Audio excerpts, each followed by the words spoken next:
Hello, good afternoon, everyone. And we're here in Hallelujah's devotion, 9th of March 2026. And I am with Dexter.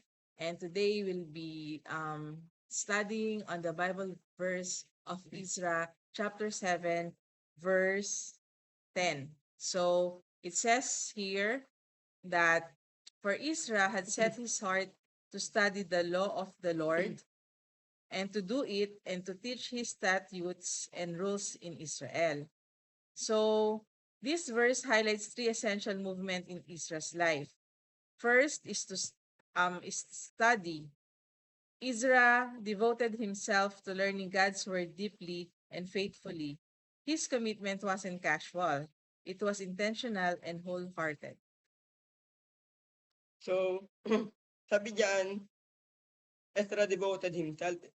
Ibig sabihin, ah, sinunod ah, sinunod ni Ezra yung utos ng Panginoon sa kanya kasi po si Ezra po, kung mapapansin natin, isa po siyang babae.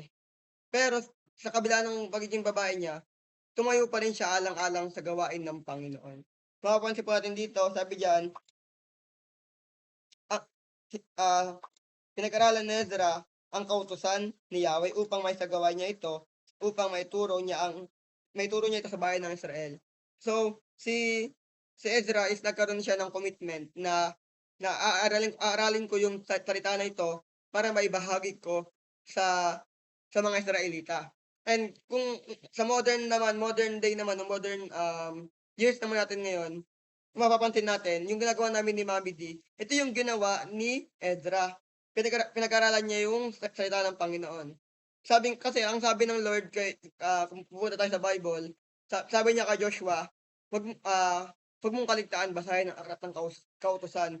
Ang ibig sabihin po nun, kailangan dapat day and night binabasa mo yung Bible. Kasi ang Bible binigay ng Diyos para basahin, para pag-aralan, at para ibahagi sa ibang tao. Kaya si si Prophet Ezra is nagkaroon siya ng commitment sa Panginoon na, "Panginoon, kahit ano pong mangyari, Panginoon, susundin po kita. Kahit ikamatay ko pa. Kahit ano pang mangyari sa akin, Panginoon, basta maibahagi ko, ma ma madala ko yung salita mo sa mga Israelita." Kasi, in Old Testament, Israelita, yan yung bayan ng Panginoon, yung mga Israelita. Yun lang po muna.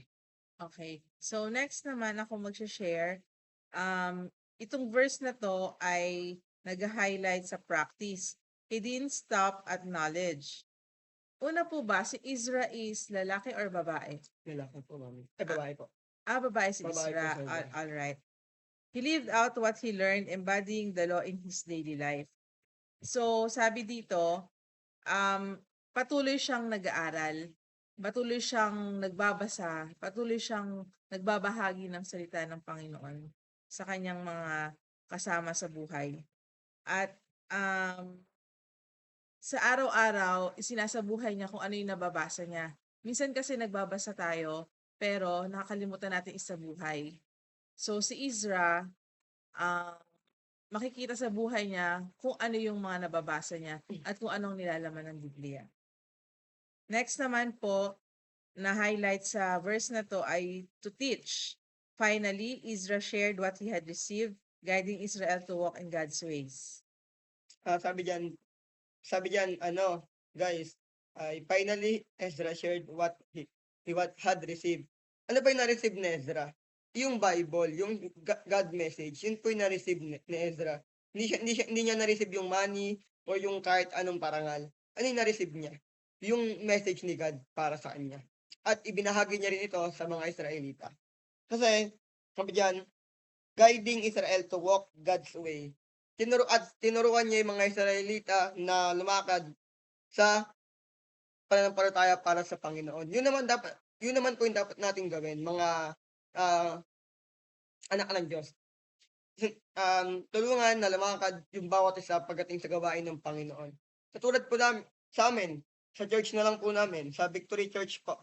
Ang bawat isa po ay meron pong kanya-kanya ministry din po. Yung ministry po na yun is ginagabayan po kami ng amin pong leader, which is yun po yung pastor namin. Yun po, yung pastor po namin, siya po yung sisilbing leader po namin. Na parang katulad po siya ni Ezra, na nagre-reflect po na leader. Kaya po, si Ezra is naging leader siya para sa mga Israelita. Kasi po, once na mamatay po ang isang prophet, may papalit na prophet diyan. Kung sa panahon natin ngayon, isang pastor, meron ulit yang pastor. Kumbaga po, yung nangyari po sa New Testament, Old Testament na merong leader na babangon, hanggang nung Old Testament hanggang ngayon, hanggang sa susunod po is may babangon pa ring leader na ito yung mag-aalaga sa atin, mag-aalaga sa mga anak ng Diyos. Kasi guys, hindi pa kumpleto yung sinasabi ng aklat ng New Testament na may tamang bilang ang anak ng Diyos. Kaya sa ngayon, may uusbong na katulad pa rin ni Ezra. May uusbong na bagong leader, may uusbong na bagong miyembro ng simbahan na handang mangaral, handang ah, maging saksi about kung ano yung nangyari kay Jesus Christ. Yun lang, ma'am. Thank you, Dexter. And babasahin ko yung remaining sharing ng friend ko. Sabi niya, it's a beautiful model of discipleship. Learn, live, and lead. Knowledge without practice can become empty, and practice without teaching can remain isolated. Israel's example shows how faith becomes complete when it flows from study into action and then into service for others. So, yun po. Dexter, meron ka bang personal experience na mai-connect dito sa verse na to? Yung sa akin po, ma'am, na yung about po sa Ezra chapter 7 po verse 10 is experience ko po diyan, ma'am, yung ito na lang po nung nakaraan na lang po, ma'am.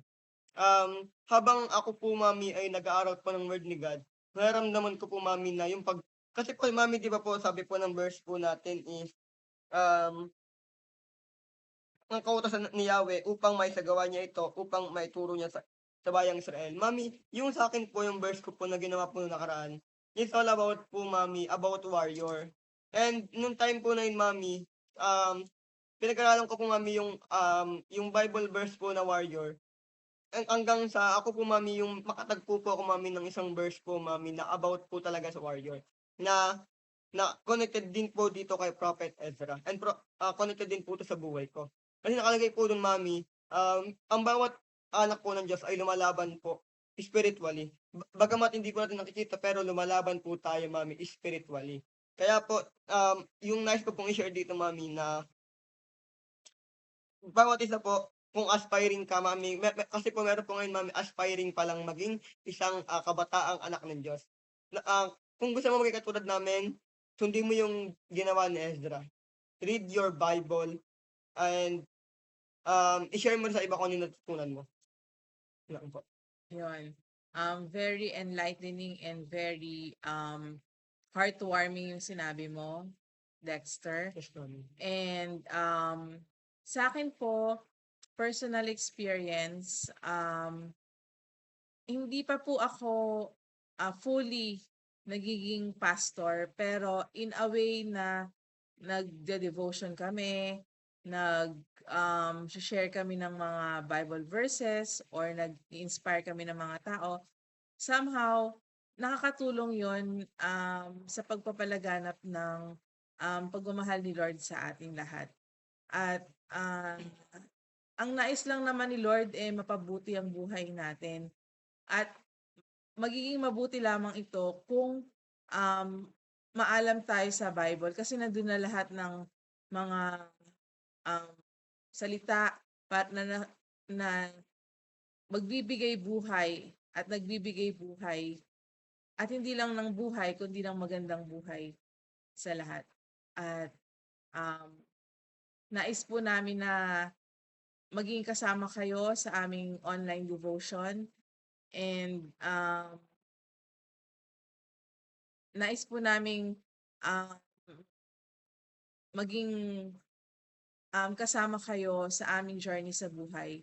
Tulong-tulong po tayo na magkaroon ng magandang buhay at i-lead ang ating mga mahal sa buhay, ang mahal ni Lord sa kabutihan at masave po ang bawat isa sa atin at makasama po natin si Lord hindi lamang po sa kabilang buhay, ngunit ngayon at sa mga darating pang oras. At dito po nag-end ang aming devotion. and we look forward to being with you in the coming time, and enjoy the rest of the time, and God bless po everyone.